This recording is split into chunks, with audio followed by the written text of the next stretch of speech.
Hola, les damos la bienvenida a Aprende en Casa 3, un espacio en el que vamos a poder estudiar y divertirnos desde nuestros hogares. Hoy nos acompaña la maestra Gabriela Silva. Maestra Gaby, bienvenida. Hola, ¿cómo están? Hola Raúl, hola Juan Carlos. Raulito, ¿cómo estás? Hola Juan Carlos, hola maestra. Hola. Yo estoy ya muy bien y muy feliz. Ay, pero Juan Carlos, ¿me puedes ayudar con mi cubrebocas, por favor? Por supuesto, claro que sí. Gracias. ¿Listo? No, hombre, Aquí ¿de qué? lo voy a poner. Muy bien, pues vamos a tener el gusto de estar con ustedes en esta clase de Ciencias Naturales de sexto grado. Y ahora sí, comenzamos. Pues yo estoy encantada de estar aquí contigo, con ustedes y con los niños y las niñas que nos ven desde casa. Hoy también, bueno, pues, como saben, nos va a acompañar Raulito y esta clase va a ser muy interesante, ¿verdad? Claro, ya estoy muy contento también de estar aquí porque vamos a seguir aprendiendo. Pues Exacto. sí, saben, el día de hoy haremos un repaso de algunos temas que vimos en clases pasadas, pero eso no quiere decir que vamos a repetirlos, sino que los retomaremos y comentaremos otros aspectos interesantes. ¿Un repaso, maestra? ¡Guau! ¡Qué bien! Porque la verdad hay algunos temas que no me quedaron muy claros. Pues un repaso siempre es muy bueno para recordar algún tema o resolver algunas dudas que surjan después de la clase. Así es. A ver, Raulito, ¿qué dudas tienes? Ay, bueno, tengo varias, maestra. La verdad tengo algunas preguntas sobre el tema del efecto invierno venidero. ¿El qué? Creo que quisiste decir efecto invernadero, ¿no, Raulito? Ah, sí, justamente eso. Es que la verdad no entiendo qué tiene que ver con el No sé, creo que tenía que ver algo con el calor, pero invernadero como que me suena a invierno. Me suena frío, como que hace frío. Sí, no te preocupes, Raulito. Tu duda, la verdad es que tiene mucho sentido. Además de que el tema no es tan sencillo como pudiera parecer. Ujú. Pues ya que lo mencionas, invernar sí se relaciona con la época de frío, Raulito, de cada año. Sí, tienes sí. razón. Vamos por partes. En algunos lugares, el frío durante el invierno es muy intenso. Todos los seres vivos de esos lugares invernan, es decir, pasan el invierno en algún lugar protegido.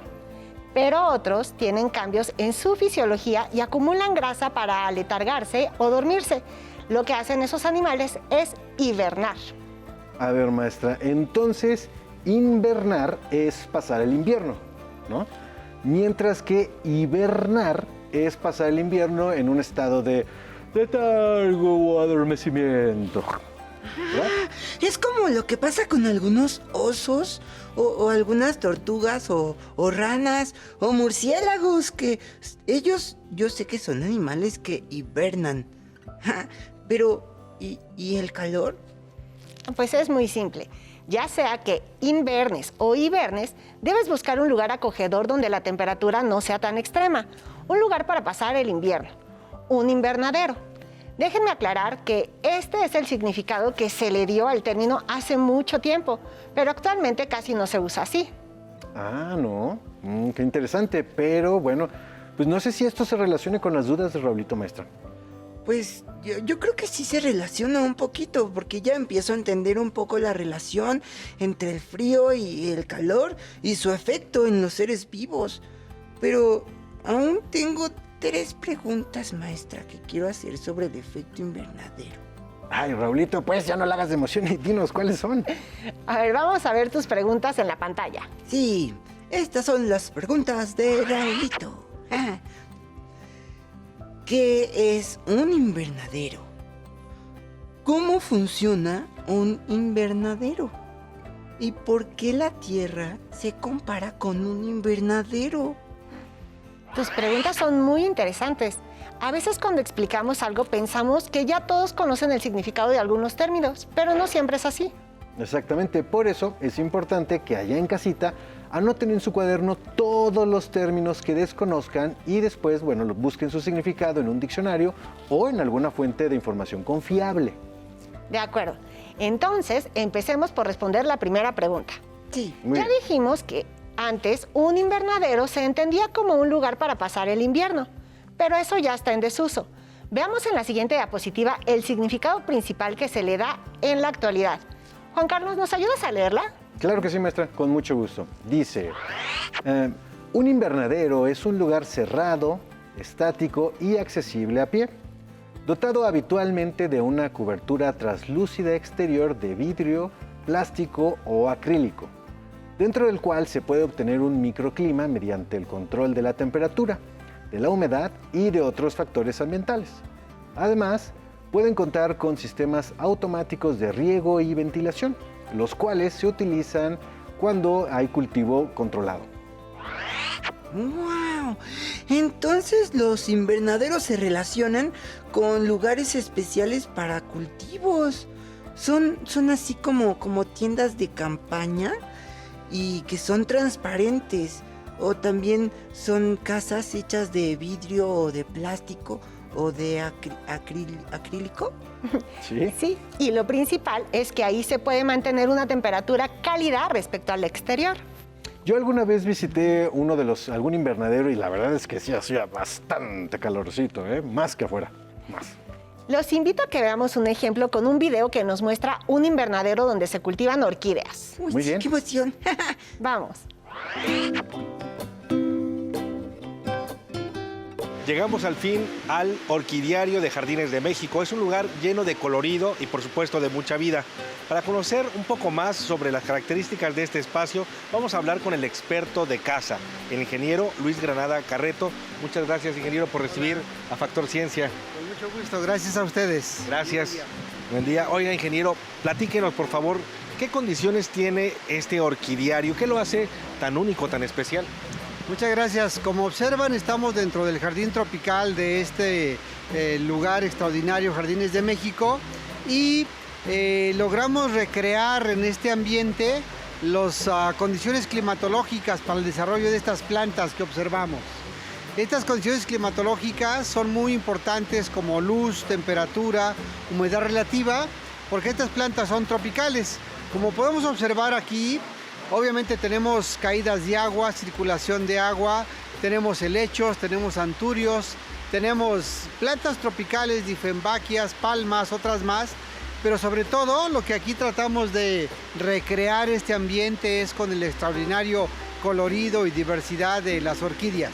Particularmente ahora tenemos orquídeas del género Phalaenopsis, que son de las más conocidas, de las más extraordinarias, de las más coloridas. Y bueno, son orquídeas que nos duran mucho tiempo en su floración. Pues ahora estamos observando alrededor de 3.500, 4.000 orquídeas en un solo sitio, de diferentes colores, con diferentes tamaños de flores, y en donde podemos observar durante todo el año una floración continua de estas orquídeas. Este lugar, por ejemplo, nos mencionaba temperatura, humedad, más o menos, ¿a qué se replicaría, digamos? Correcto, estamos tratando de recrear, decía, las condiciones naturales para estas orquídeas. Tenemos una humedad relativa entre un 70-80% que logramos con las caídas y corrientes de agua. En cuanto a temperatura, tenemos extractores que están jalando el aire caliente del lugar y entonces tratamos de mantener una temperatura entre 24-30 grados centígrados, que es la mejor temperatura para que estas orquídeas estén floreciendo continuamente. ¡Wow! ¡Qué interesante! Ya entiendo mucho mejor qué es un invernadero. Hay algunos que son pequeños, como el que vimos en la foto, y otros más grandísimos, como el del video. Exacto. Esto ya está más claro, ¿no? ¿Qué les parece ahora si pasamos a la siguiente pregunta? Sí, y es, ¿cómo funciona un invernadero? Para explicar el funcionamiento de un invernadero, vamos a utilizar la siguiente diapositiva. Quiero que se fijen muy bien en el esquema. Muy bien. A ver, Juan Carlos, ayúdanos un poco y describe lo que podemos observar en la diapositiva. Claro que sí. Bueno, pues primero tenemos, en la primera imagen donde vemos que un invernadero parece una casita de vidrio. También tenemos el sol. En la segunda imagen podemos observar que la energía del sol entra al invernadero y que ahí se está acumulando el calor que queda atrapado en el interior. A ver, entonces déjenme ver si entendí. La energía luminosa del sol puede entrar a través del vidrio o del plástico, pero al transformarse en calor, ya no puede salir. ¡Ja! Y por eso adentro del invernadero se siente más calor que afuera. Exactamente. Y ya que lo tienes más claro, creo que podemos pasar a la tercera pregunta. Sí. ¿Por qué la Tierra se compara con un invernadero? Yo me imagino a la Tierra como una casa de vidrio grandota. Pues podemos imaginarla precisamente como un invernadero, pero mejor no lo imaginemos. Hagamos un modelo. Ah, pues sí, me parece perfecto, con muchísimo gusto. Y con un modelo, pues es mucho más fácil entender el proceso del efecto invernadero. ¿Qué vamos a hacer? Muy bien. Vamos a poner aquí al Sol. Muy bien. Tendremos nuestro planeta Tierra Muy bien. y vamos a ponerle, ahí se alcanza a ver un poco lo que va a estar representando nuestra atmósfera. Ajá, sin embargo, vamos a poner unas nubes. Ah, muy bien, ya entendí, maestra. Y ahora, con las flechas, vamos a poder entender un poquito mejor.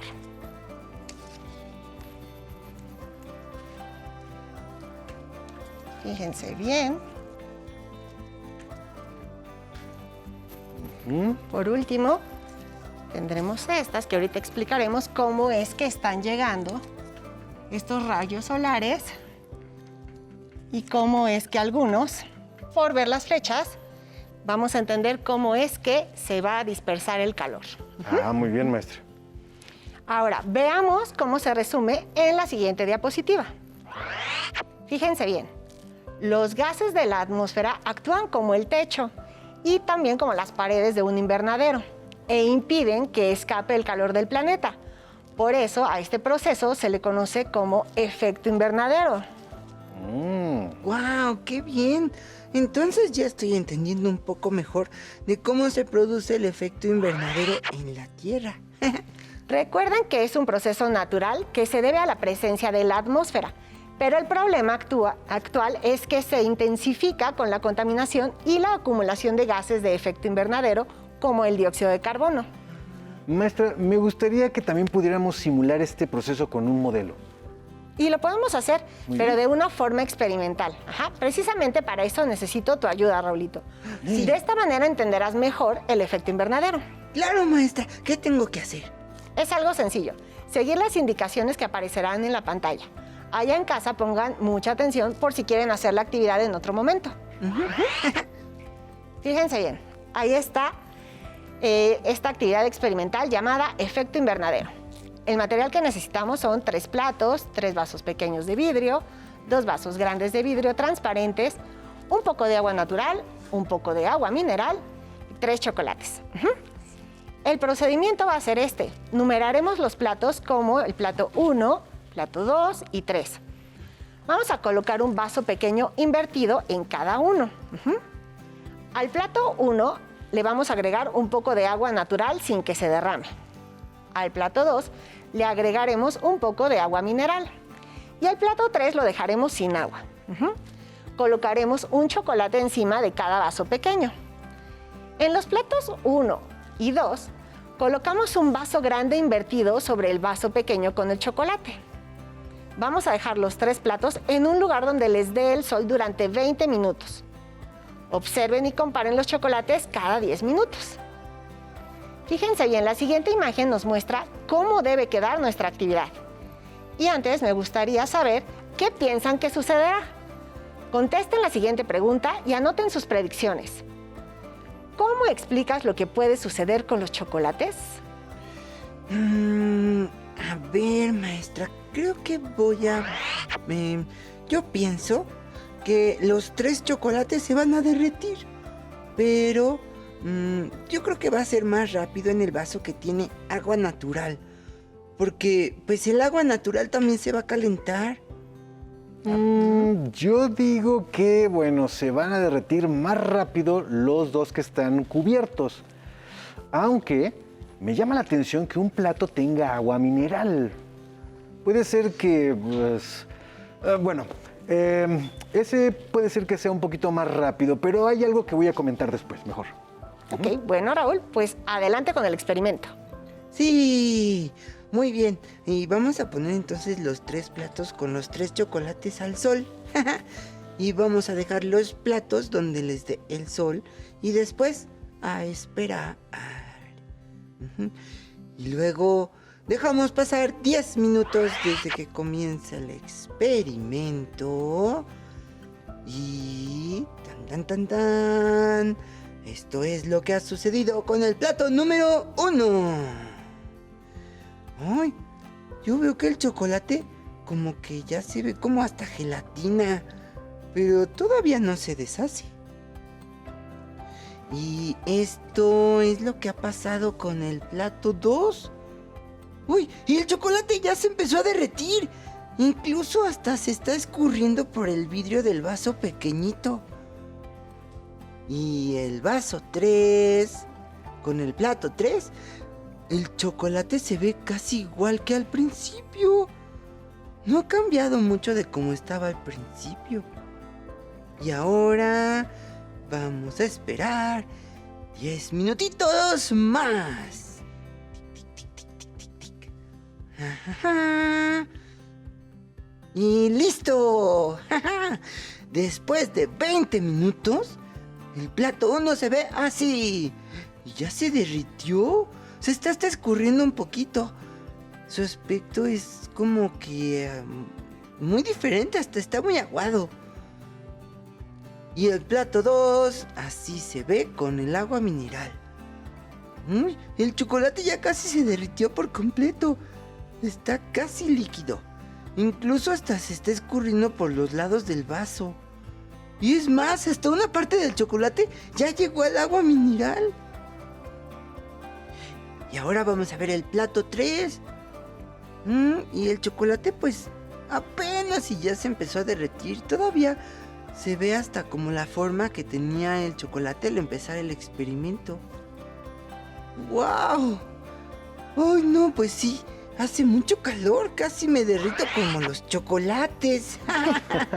Pues lo bueno es que llevabas bloqueador y permanecías en la sombra entre cada observación. Pero analicemos cuáles fueron los resultados.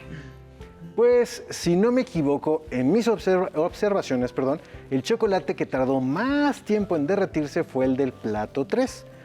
Y que no tenía ninguna agua, nada de agua y no estaba en un vaso grande. El segundo lugar quedó el chocolate del plato 1 que tenía agua natural. Y el que se derritió más rápido fue el del plato 2 que tenía agua mineral. Muy bien, Juan Carlos, muchas gracias. Ahora vamos a contestar otras 3 preguntas. Dime, Raúl, ¿qué tan diferente fue tu explicación inicial del resultado obtenido? Bueno, pues yo tenía idea de que los chocolates se iban a derretir más rápido si estaban debajo del vaso grande, porque ahí yo pensé que estaba actuando el efecto invernadero, pero no podía saber si sería más rápido en el plato con agua natural o el que tenía agua mineral. La verdad, eso sí me sorprendió muchísimo. Muy bien, aunque el resultado fue distinto, hiciste una buena predicción. Juan Carlos, ¿tú qué nos puedes decir? Pues yo voy a dar mi explicación que también va a servir para responder la tercera pregunta. Muy bien. Bueno, como les decía, yo sospechaba que no era casual usar agua mineral. Y entonces recordé que las burbujas del agua son dióxido de carbono. Exactamente, Raulito. Entonces pensé que si el dióxido de carbono se estaba acumulando dentro del vaso grande, había la posibilidad que el efecto invernadero fuera un poco mayor y que el chocolate se derritiera, pues, porque se estaba calentando muchísimo más. Correcto. Si se dan cuenta, el plato 3 era nuestro control, es decir, ver los efectos del sol en el chocolate sin efecto invernadero. El plato 1 era el efecto invernadero en condiciones, digamos, normales, y el plato 2 era el efecto invernadero aumentado por el dióxido de carbono. ¡Wow! ¡Qué interesante es hacer experimentos! ¡Me encanta! Y entonces, ¿qué presenta el vaso grande? Pues la atmósfera. Exacto, Raulito. Bien, La acumulación de dióxido de carbono en la atmósfera hace que se incremente el efecto invernadero y eso conduce a que se aceleren los efectos del cambio climático, como sequías intensas, huracanes, más fuertes, no sé, como también el deshielo en los polos o incendios más frecuentes. ¡Wow! Pues son muchos efectos y consecuencias que, pues yo digo que no solo tienen que ver con el aumento de calor. Así es, porque si bien la temperatura aumenta, el cambio no es constante y depende de muchas variaciones y de la dinámica del planeta. Por ejemplo, fenómenos como el día y la noche, los vientos, las corrientes marinas y los cambios estacionales. Percibimos las variaciones de temperatura a lo largo del día o del año, casi de manera normal, pero en promedio la temperatura global sí está aumentando. Oh, y qué importante es que entendamos cómo actúa el efecto invernadero en nuestro planeta, ¿verdad? Sí, y en nuestro país. Los invitamos a ver este video en el que explica el caso de México y su relación con el efecto invernadero a nivel global. Ah, qué interesante, a ver. Sí. México es un país grande Y en su territorio se encuentran una gran diversidad de ecosistemas distintos. que nos proporcionan una serie de beneficios que en ocasiones no tomamos en cuenta, pero son indispensables para nuestra vida. Y para ayudarnos a enfrentar el cambio climático. Sí, uno de los servicios más importantes es el almacenamiento de dióxido de carbono que se encuentra en la atmósfera y que es el principal gas de efecto invernadero. Por eso, a los bosques, selvas y humedales se les llama sumideros de carbono. Absorben el dióxido de carbono de la atmósfera y lo fijan en sus troncos, ramas y raíces. Pero no solo los árboles se encargan de absorber el dióxido de carbono. ¿Sabían que los suelos sanos también lo hacen? Además, son el sustrato de la mayoría de las plantas y el sitio donde se da la descomposición de los organismos. Las raíces de los árboles y otras plantas fijan el suelo impidiendo que ocurran deslaves.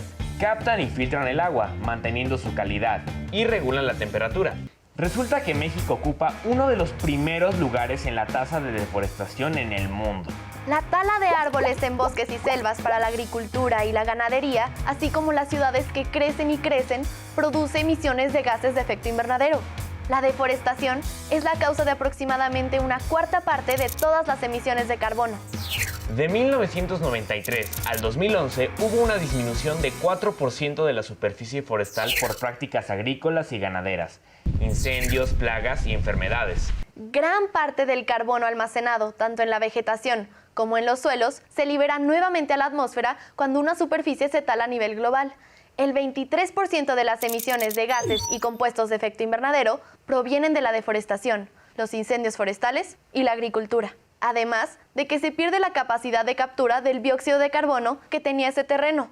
Y si a eso le sumas que los ecosistemas degradados tienen una menor respuesta a factores como largas etapas de sequías, Incendios, huracanes, ciclones, inundaciones. se perderán los suelos y no habrá tierra para ganadería ni cultivos. Y disminuirá drásticamente nuestra capacidad de producir alimentos. Los eventos climáticos extremos son cada vez más frecuentes y han causado pérdidas en la producción agrícola y ganadera en distintas regiones del país, con daños significativos al cultivo del maíz, que ocupa la mayor parte de la superficie cultivada.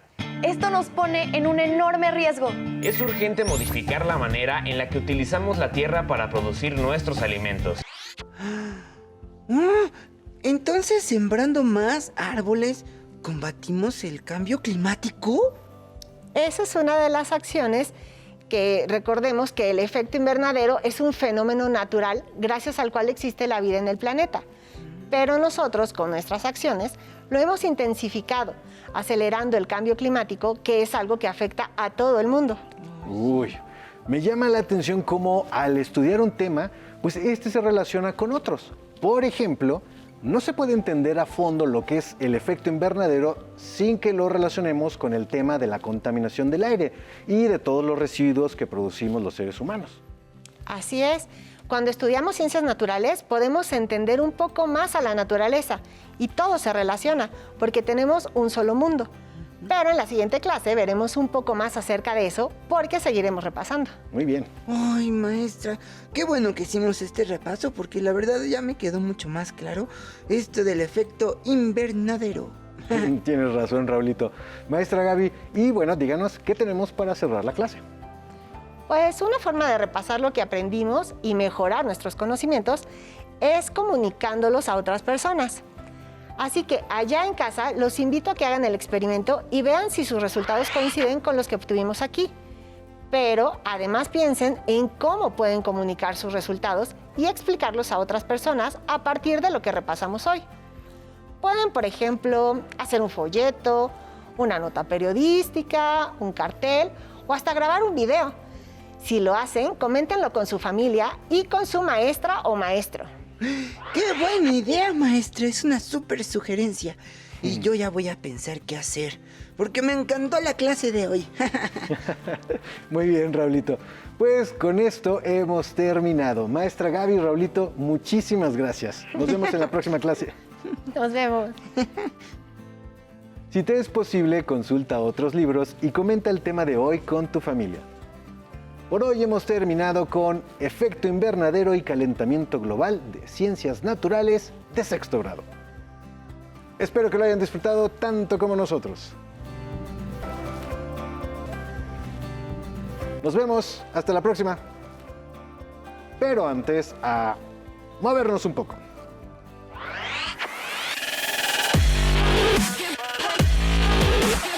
Recuerda, entre clase y clase, activa tu cuerpo. En esta ocasión vamos a trabajar la parte del abdomen, el estómago. ¿Qué vamos a hacer, Yair?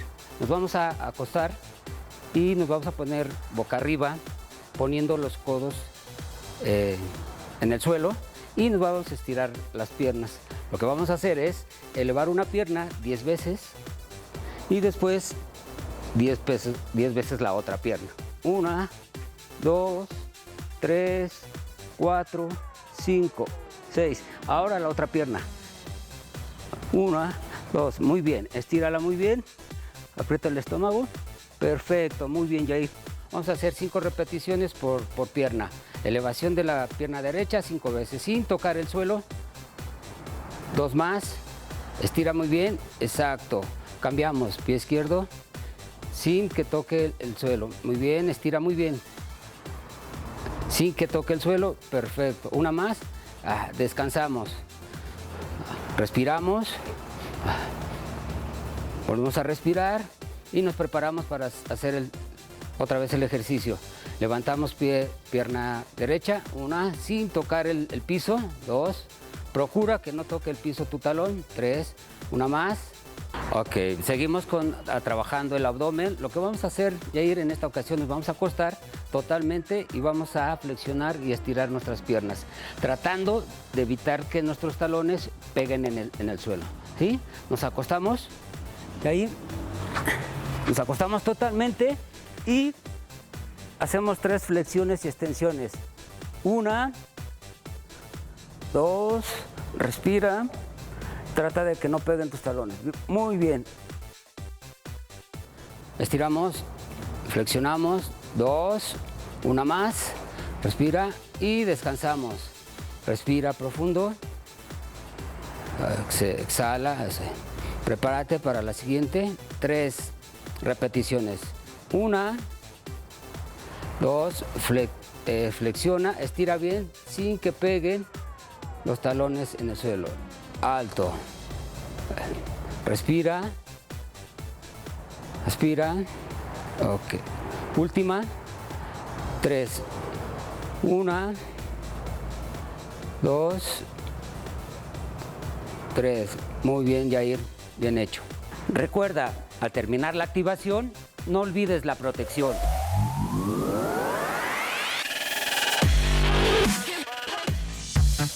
Si no tienes el libro de texto o necesitas ayuda para responder las preguntas, contáctanos.